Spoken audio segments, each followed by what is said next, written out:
entire church year, I realized that our bell, Isabel, is tuned to a D. If we sing Come, Come to the bell, we're in the right key.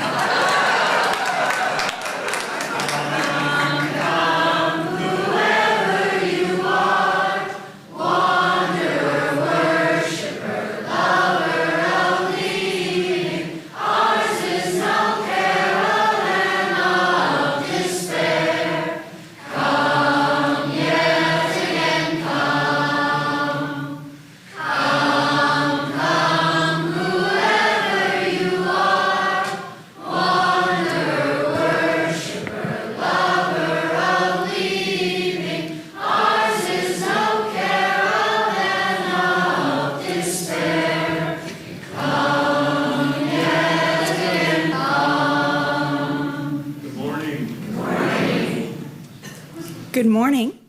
Let me try that again. Good morning. And welcome to First Unitarian Church. Boy, what a great crowd today. What a great day it is. Beautiful weather. And today we are celebrating all the things. So I'm really glad that you're here. If you are holding on to a flower and you haven't put it up front yet, please feel free to come forward at any time while I'm talking, and you can put it in the vase, or if you see somebody come in, they're welcome to put it in the vase as long as we're talking up here. Let me get started with just a few announcements. First, it's Pride Week. First of all, happy Pride Month to everybody. And we have some special events coming up this week. First, our Interfaith Pride Service, where we join together with progressive faith communities from across the valley to celebrate Pride in worship. Everyone is invited. It's happening at 7 o'clock at First Baptist Church on Thursday night, and we would love to see you there. Then next Sunday, right here in this room at 9:30, we'll have a very short little worship service before we all get ready to go down to the parade. I'm still looking for about 5 or 6 volunteers for the festival, and as many people as want to help carry the giant pride flag at the end of the parade. It's a long walk and it's a heavy flag, but if it sounds like what you want to do, come talk to me after service. And I'm going to be carrying it, and it's a lot of fun, But we need lots of people. If you're interested in serving as a volunteer for the festival, I'd love to hear from you today as well. I'm going to be working on the schedule, so I need to hear from you soon. After that, our church is going to be closed for all activities starting June 29th until the floors are done. Wait, that's not right. Ending June 29th is when we hope, right?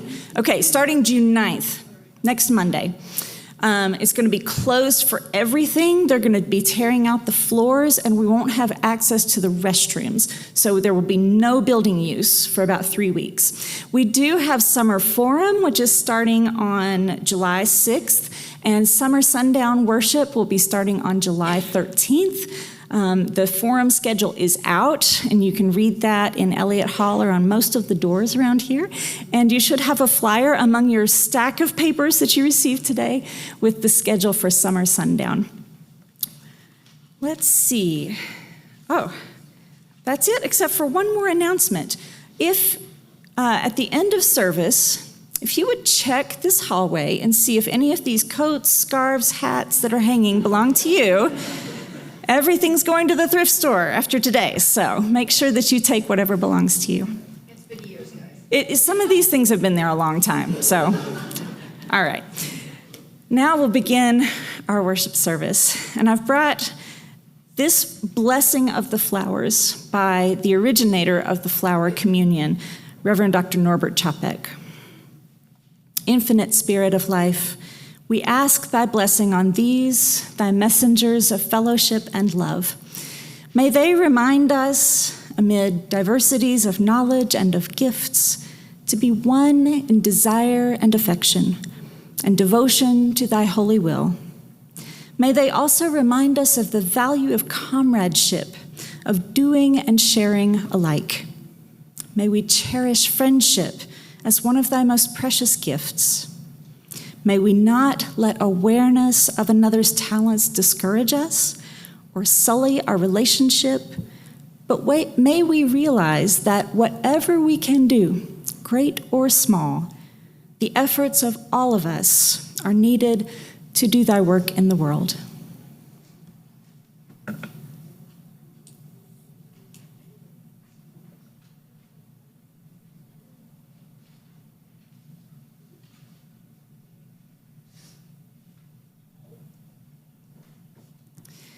And now David and our junior singers are going to lead us in our opening music. Hopefully you have access to a word sheet for sing. We're not singing the back page, we're only doing the front page, okay? And actually, we're not doing that yet. The kids are going to do it through first, all the way, and then Nikki will cue you when to come in on the la la la la bridge, okay?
I am happy and a bit sad to welcome up our final lay minister of this year, Henry Whiteside, who will be speaking about May's lay ministry theme, worked out that way, of love.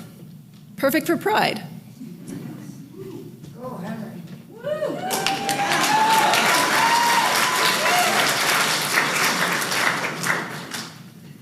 W.C. Fields nailed it. Never take the stage after children. At least there's not a puppy on the podium.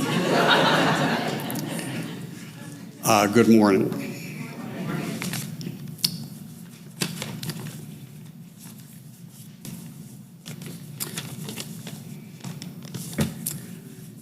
Somewhere the Bible says the first shall be made last. I have enjoyed the luxury of speaking first each month, but now I will have the last word on love, or at least the last homily. My fellow lay ministers have done an excellent job of raising the bar successively and successfully. So I'm going to begin in a small way by telling you two stories, both true. The first one will make a lot more sense of the second and much shorter one. It is World War II. A group of American heavy four-engine bombers, B-17s, flying out of England is approaching the coast of German-occupied France. As the crew are told to arm their guns, the top gunner, who does not consider himself religious, nevertheless begins his sort of ritual prayer. "Oh God, be with me today, keep me from harm." And suddenly he hears, as he said later, as if it had come over the intercom, German pilots rising up to meet you are asking the same thing. How can you be so misguided, understand so little? He's stunned. He realizes eventually that he's being called repeatedly on the intercom. Then or later, he has no explanation for what he heard. And now the much shorter story. Within the last year or two, maybe a Saturday, I may have been doing chores around the house. I was walking past the laundry room and I heard, "You only have so much time to love people." Contrary to the Clover's 1959 hit Love Potion number 9, I did not start kissing everything in sight. Don't make me sing it. It was more a slow rolling process of coming to realize that I did in fact love some people. And that awareness has continued to grow, certainly including my fellow lay ministers. But I also started to notice and find beautiful things I had, of course, often seen, but had not before thought of as beautiful. My best example would be the structure of leafless trees in winter. In particular, a tree comes to mind that I saw repeatedly when I visited a terminally ill friend, a man I had worked with, jogged with, had breakfast or lunch with every week for probably the last 30 years. He was buried with marine honors in Mount Olivet, just east of us. That experience may have and probably did condition an awareness that came to me more recently as I began to think about this homily, thinking hard about how to avoid sounding like a Hallmark card or a fortune cookie. You only have so much time to love people. Understandably, because it was both more immediate and more welcome, I had focused on to love people. The beauty of trees and loving people came together for me a couple of weeks ago. You only have so much time. I was seeing people in the world around me with the eyes of a short timer. By somebody's reckoning, when you can count your remaining Thanksgivings on your fingers, you're a short timer. I recently across these words, unattributed, which struck a familiar chord. I am going blind, so I always stop to look at the sky. And I remembered some words of Emily Dickinson's, of whom I am not usually a fan. What makes life so sweet is the knowledge that it will never come again. Recently, a few blocks south of this church, there was a billboard for an energy drink or bar, bold across the top, because life doesn't stop. Presumably they were aiming at a younger demographic. Years ago, I came to like Andrew Marvell's poem, To His Coy Mistress. It begins, "If we had but world enough and time, this coyness lady were no crime," and moves on down to, "But at my back I always hear time's winged chariot hurrying near." Nothing makes you more alive than knowing that within the reasonably foreseeable future you will not be. My father once observed to me, "When you love, you give hostages to fate." The price, the cost, inevitably and unavoidably of love is loss. The cost of love is high, but the price, the value, the rewards of love are beyond price. To everything, there is a season. And so, station KLAY 2024-25 on your dial, broadcasting with 4 watts of power from high atop the pulpit of First Unitarian Church in beautiful downtown Salt Lake City, now leaves the air. Your lay ministers are profoundly grateful to Reverend Jay for giving us this opportunity, or forcing some, and to all of you for your receptivity and your encouragement. Thank you.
Sometimes at church we have set changes. Today we are overjoyed to be celebrating our high school graduating senior, Sage Dobbin Reamer. We recognize and honor Sage as we mark this milestone in their life. In our tradition, bridging is what we call the transitional time of finishing high school out of the youth community and more fully into the community of all ages. Sage, will you please join me up here?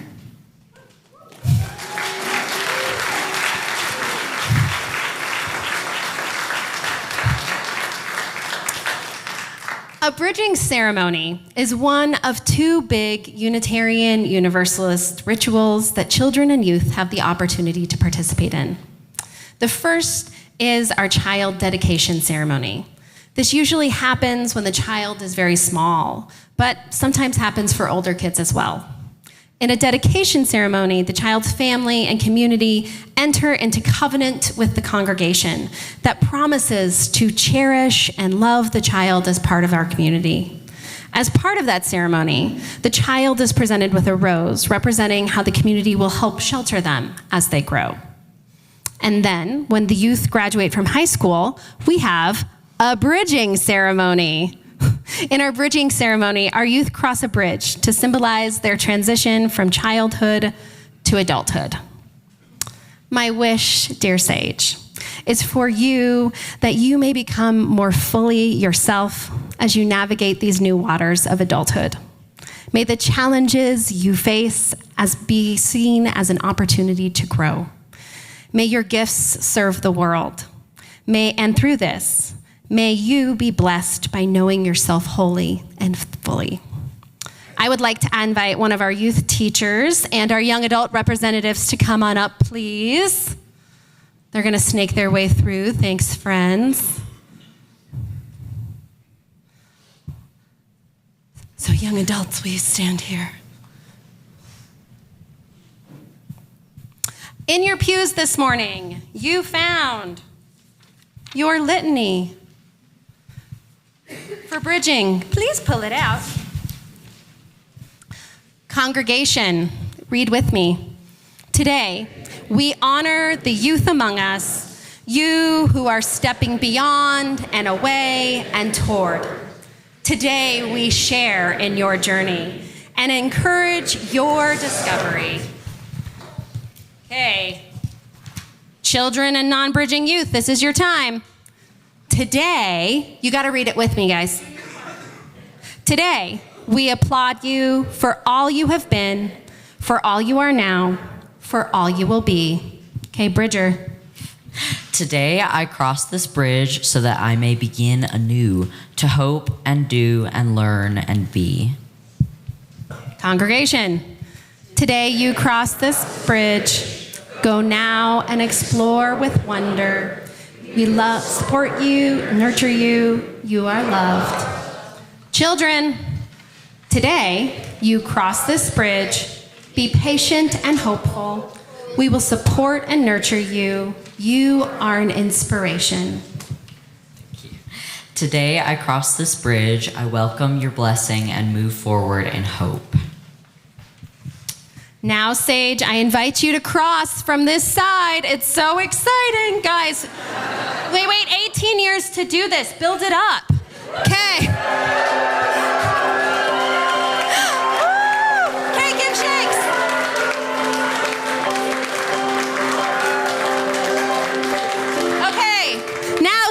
Gets the opportunity to sign our bridge as become our tradition. So our graduating seniors sign the bridge. So the bridge serves as a physical reminder for our community of the youth we have nurtured and celebrated. For our children and youth, it's an inspiration for things to come. And for our youth, this is your invitation into our fellowship, offering safe passage in your journey into adulthood. We bless you. We love you. May your life unfold with joy. Amen. And blessed be.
Beautiful. It's true, most parents were children once, long ago. And the others? We don't know. Oh, we give thanks. Oh, we give thanks for this precious day. For this precious day. For all gathered here. For all gathered here. And those far away. And those far away. For this time we share. For this time we share. With love and care. With love and care. Oh, we give thanks. Oh, we give thanks for this precious day. For this precious day. My friends, what a year we have had. And I said this the last time I was here. It really was because of all of us, of all of you. All of us here, all of you here really make this church. And that's not a metaphor. That is just the fact, the empirical fact. And I just want to say thank you again for a really wonderful year in a really unsettling time, to say the least. Thank you for creating this place for us all to be. The offering for the work of the church will now be gratefully received, and I invite you to take this time to greet one another joyfully as well.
It is with joy and enthusiasm that the ministers, the Board of Trustees, and the hospitality team at First Unitarian Church welcome new members to our congregation today. We celebrate with you, yes!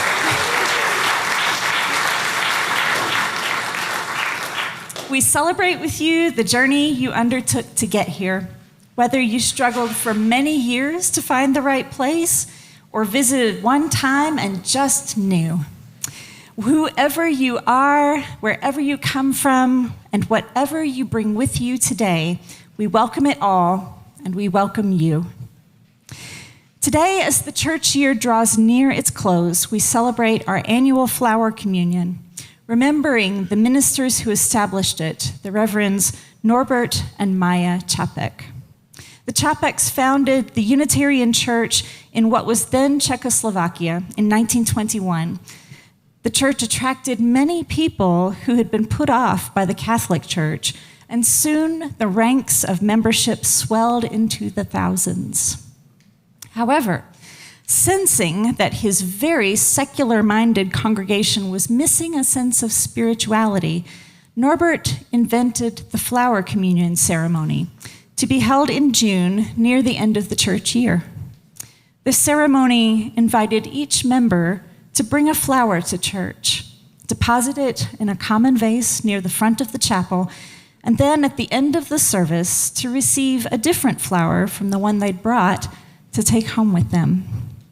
The flower communion signified the beauty of each member of the congregation, and that the diversity of members means that the sum of what each person brought to their community was far greater and more beautiful than each part.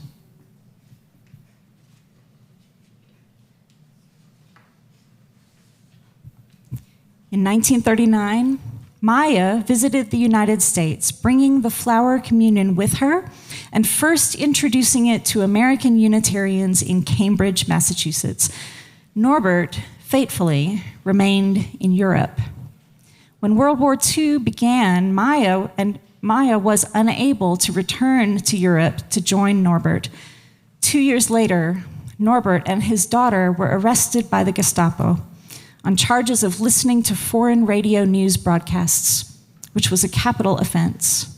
He died in the concentration camp at Dachau in 1942. Each time I participate in the flower communion, I remember the story of Norbert and Maya, two ministers who preserved this ceremony of beauty that came to mean even more against the backdrop of fascist violence. Today, over 100 years later, we too are witnessing the rise of authoritarianism across the globe and even in our own country. It is difficult to accept that it is real, even more difficult to imagine that small churches like ours can make a difference in the face of this wave. But one of the most powerful ways that churches help to defend democracy is to create moments that remind us of what is good, true, and beautiful about being human, creating moments of gratitude and appreciation, moments of witness and solidarity, moments of vulnerability and genuine love, the kind of love too rare in this troubled world. Our new members today add their color and fragrance to our collective bouquet, already made so beautiful by 130 years of growing together in this living tradition of Unitarian Universalism. Each one of you has something unique to contribute, so I encourage you to be as generous as you can with your gifts and receive with a fully open heart the gifts this community has to offer you. Now, I'd like to call forward the new members by name. You come forward and sign the book. If you've already signed it, you can just skip on ahead to get a gift bag from Sandi and a flower from Reverend Jay. We'll start with Eric Bigging. Come on forward.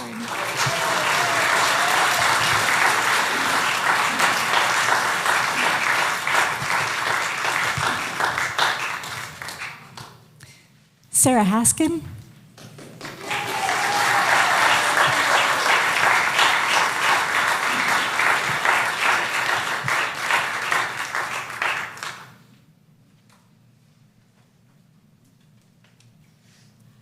Meg Jones.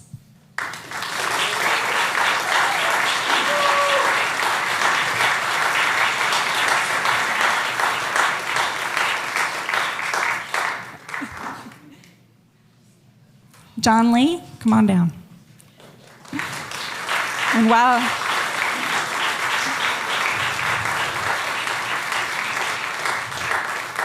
while John Lee's making his way down, Travis McBride, come on up too.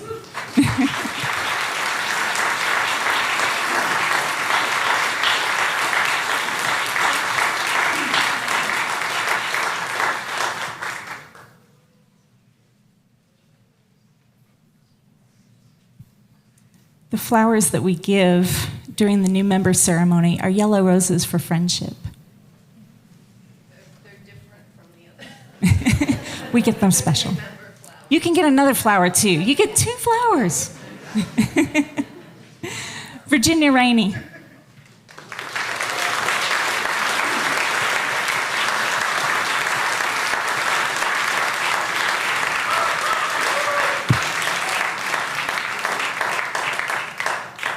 Christine Smart.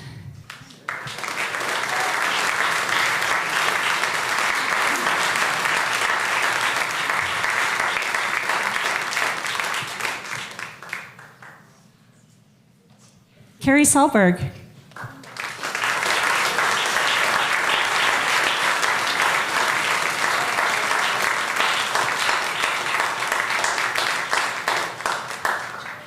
And Andrew Whitmer.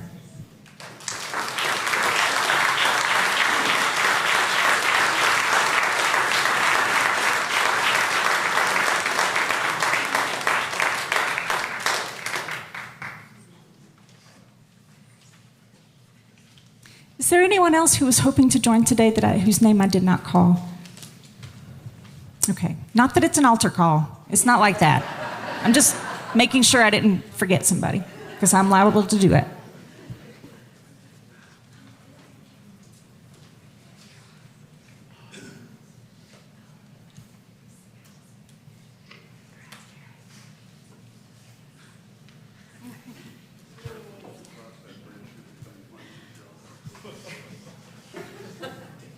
And now I'm going to invite Sandi Greene, who is a member of our Board of Trustees and one of the instructors for the new member class, to lead us in reciting our covenant together.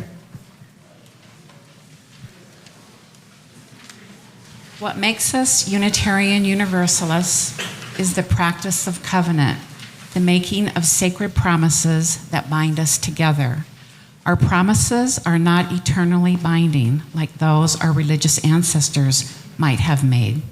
Rather, they must be remade again and again. And today we will read together for the first time our newly revised covenant that was voted on at last year's congregational meeting, a new statement of our commitments. Let us welcome our new members by reading together our new congregational covenant. We, the members and friends of this church, covenant to grow together in the spirit of love. We promise to support one another's search for truth and meaning and to uphold the values of our church. As members and friends, we commit to share our time, talent, and resources to serve each other and the larger community. Welcome, new members.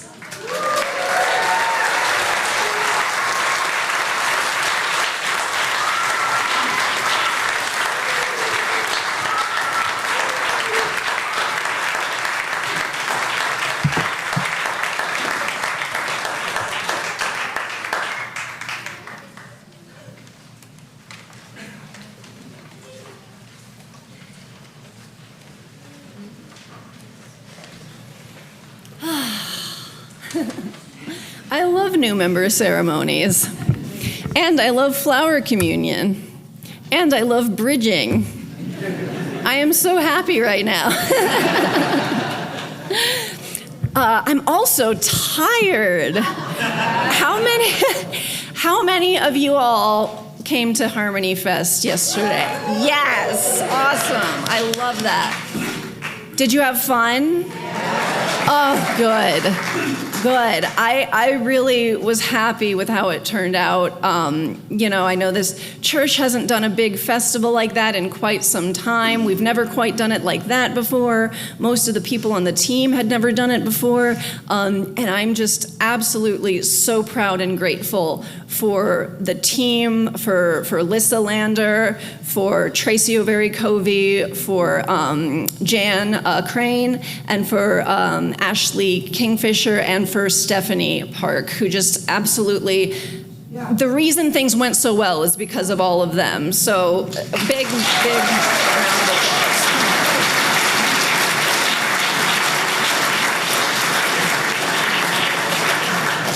And, I think it was very successful for a first time. We made a little bit of money for the church, which is great. We made a lot of money for local artists, which is wonderful. Yes, exactly. We listened to some wonderful local music. We had a beer garden, for God's sake. And we saw a lot of people who I didn't know, which was awesome.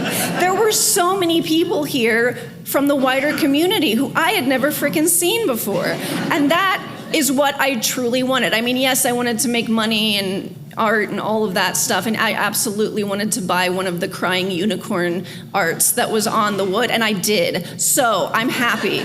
But I really wanted to use what we have, this wonderful church, this wonderful community, this wonderful location, this wonderful faith, to invite people in for an experience of community and art and joy.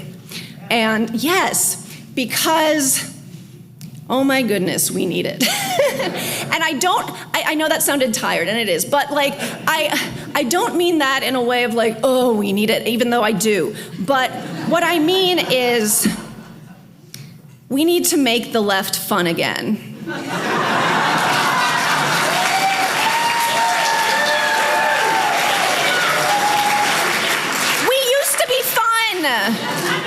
I'm 42. We used to be so fun. We used to make the best art. We used to be the fun ones. And something happened. And over the last like 10, 15 years, we have been frickin' Puritans.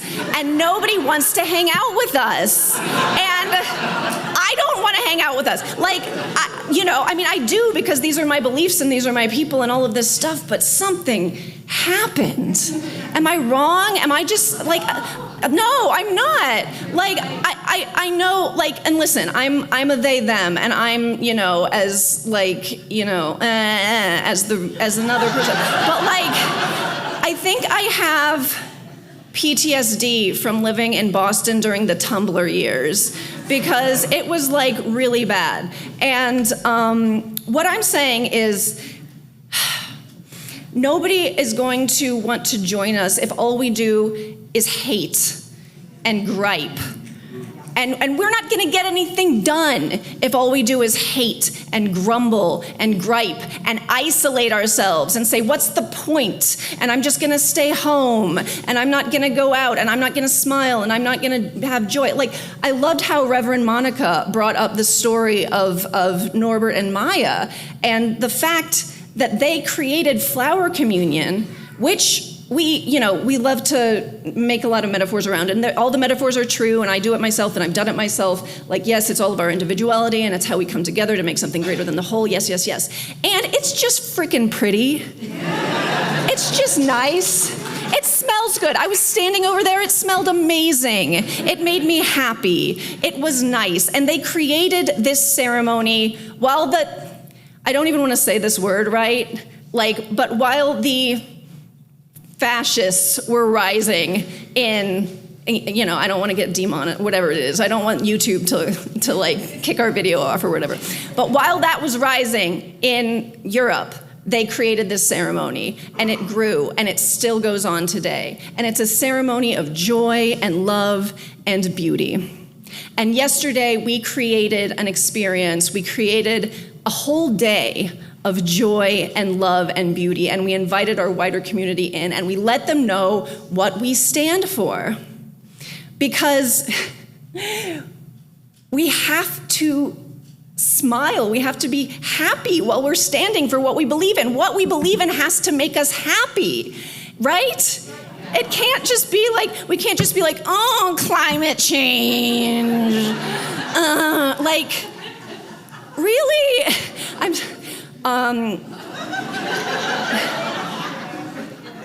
Maybe I should have written something for today, but we're here now. We're here, and we're going with it. I had kind of a big day yesterday. So, so I think Kamala Harris's campaign, remember that? Sorry to bring up a painful memory, but I think they were trying to do this, right? They were like, joy, but nobody felt that, right? Maybe they did for like 5 seconds, because they were just like, oh my God, the president is legally alive, or our candidate is legally alive, this is great, I'm so happy. But I think that nobody was really feeling it, because they just kept telling us over and over how joyful they were, right? And joy, like love and like respect, is not something that you say, it is something that you do. Am I correct? And yes, and yesterday we did joy. And today we are doing joy. And this is not a good vibes only thing. There is a lot to be sad about. There is a lot to be upset about. Those feelings are valid. We will hold them. We hold them together. But it can't be all that, because then we will do nothing. Then we will lose. Then there's no point to living, right? And I think about this at the beginning of Pride as well, because when Pride started, and now, I mean, I'm not going to go too far into all my issues with modern Pride, but when Pride started, things were not good for the gays, okay? Things were not good for the gays. And Pride was a defiant cry of joy, truly.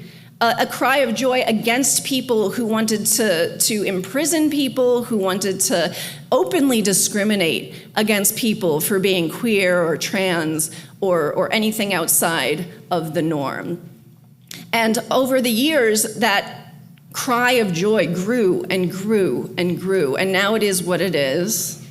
And there's still joy there. I love going there with young queer people because to see them just be celebrated is so different from even when I grew up, and much different from when I'm sure elders grew up.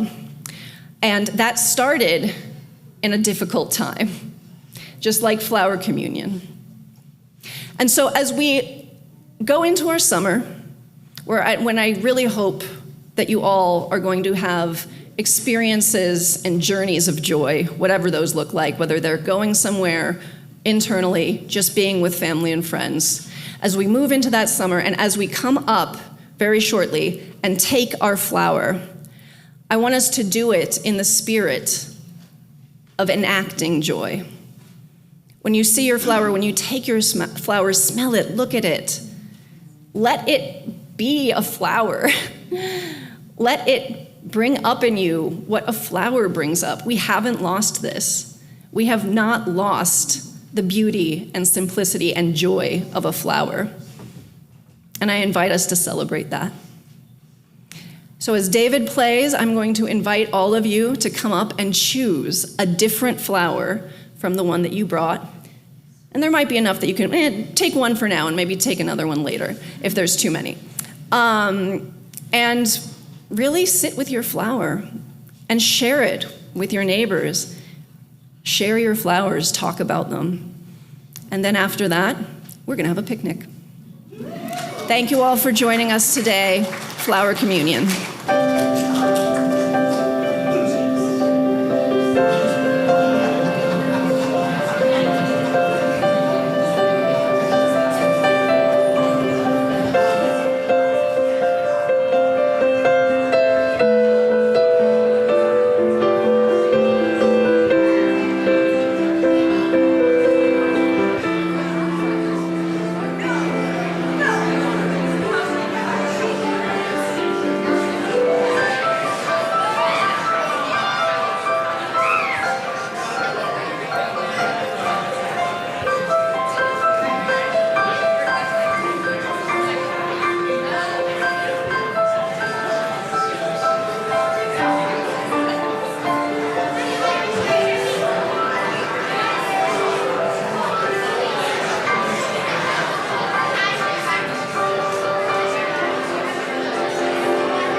Please rise in body or spirit for our closing hymn, number 78, Color and Fragrance by Norbert Čapek.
May all beings be well.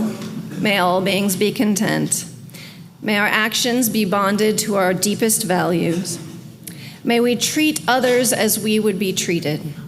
May we move through each day with compassion toward ourselves, our friends, and our enemies. May each breath bring us closer to our truest selves and to those we love.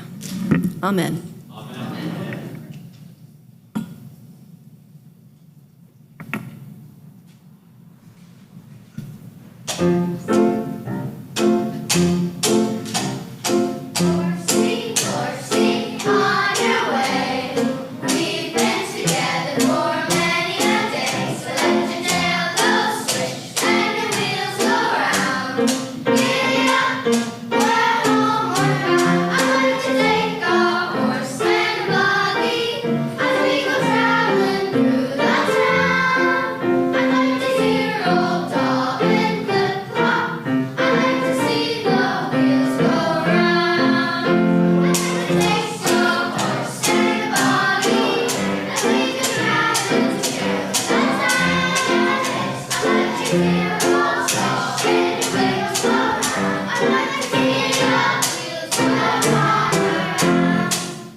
Junior singers and Nikki and David, thank you so much for gracing us with your beautiful voices today.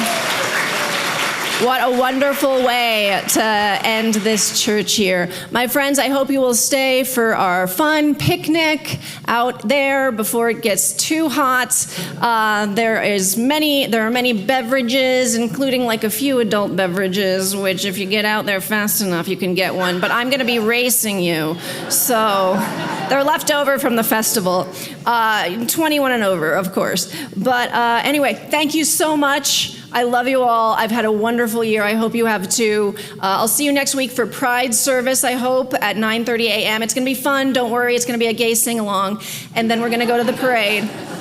But right now, see you out there. See you out there. Go forth.